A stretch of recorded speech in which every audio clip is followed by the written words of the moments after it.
বৌরানীর হাতের রান্না পেটুকবাবু খাবে চেটেপুটে। এটা হচ্ছে ঐশিয়াপুর দেয়া ক্যাপশন। ক্যাপশনটা সুন্দর না? হ্যালো এভরিওয়ান, আসসালামু আলাইকুম। আমি চিনি ব্লগস থেকে নতুন একটা ভিডিও নিয়ে চলে এসেছি। বরিশালের বৌরানী কেমনে পেটুকবাবুরে রান্না বান্না করে খাওয়ায় সেইটি আপনাগুলোকে শেয়ার করবো।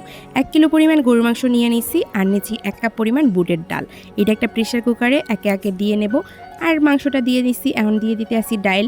আর এরম করে যদি আপনারা প্রসেস করে রান্না করে খান, দেখবেন যে আপনাকেও কিন্তু পেটুকবাবুর মতো মুখে একদম লাইগে থাকবে।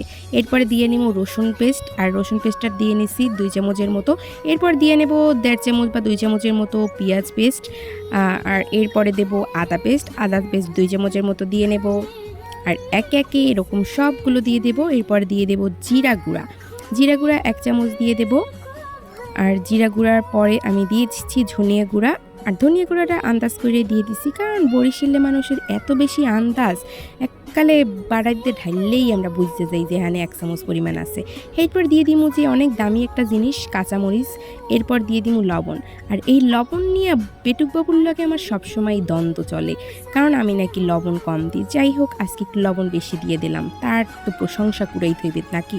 এরপর দিয়ে দেবো মেজবানি মশলা, আর মেজবানি মশলাটা এখানে পরিমাণ মতো দিয়ে দেবেন। যদিও আমার মনে হয় যে এখানে 1 টেবিল চামচ পরিমাণ হয়ে গেছে, এরকম একটা পরিমাণ দিয়ে দেবেন। আর এইটা কিন্তু একদমই স্কিপ করবেন না, কারণ এইটাই কিন্তু মেজবানি স্বাদটা নিয়ে আইবে, রাজকীয় একটা স্বাদ। এরপরে 1 চামচ হলুদ গুঁড়া, 1 চামচ মরিচ গুঁড়া, আর এইটা আপনাকে পরিমাণ মতো মরিচ গুঁড়াটা দেবেন, যে যেরকম ঝাল খান হেরম করে দেবেন।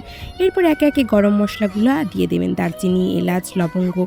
এরপরে হইবে যে হাতের কেরামতি, হাত দিয়ে এই পুরো জিনিসটারে খুব ভালো করে মাখাচাকা করতে হবে। আর এই মাখাচাকার আগে আমি ফাঁকে একটু পেঁয়াজ বেরেস্তা করে নেব, আর এই পেঁয়াজ বেরেস্তাটা কিন্তু স্বাদ আরও একটু বাড়াই দেবে। এই জন্য আমি পেঁয়াজ বেরেস্তা করে চলে আসছি, আর এই একে একে পেঁয়াজ বেরেস্তাটা উঠে দিয়ে দিতে আসি।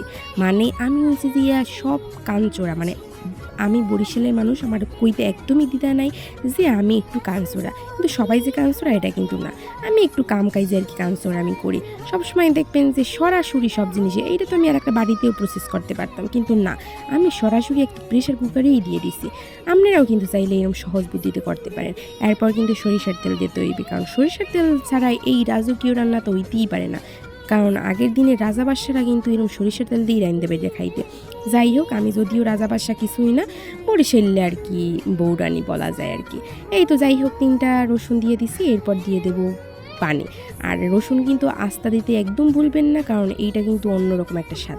এরপর পরিমাণ মতো সামান্য কিছু পানি দিয়ে এটারে 5 থেকে 6টা ছিটি দেওয়ার পরে চলে আসছি। দেখেন যে কালারটা জাস্ট ওয়াও, দেখতে এরকম মাখোজাকো হইলেও এই স্বাদ কিন্তু অসাধারণ ছিল। সত্যি কথা কইতে গেছি, আমার জামাই এটা খাইয়া বোঝেই নেই যে আসলে আমি কিদ্দা রাঁধছি, কই এত মজা। আর আপনারাও কিন্তু খাইতে বলবেন না। আজকের মতো এখানেই বিদায় নিচ্ছি, আল্লাহ হাফেজ।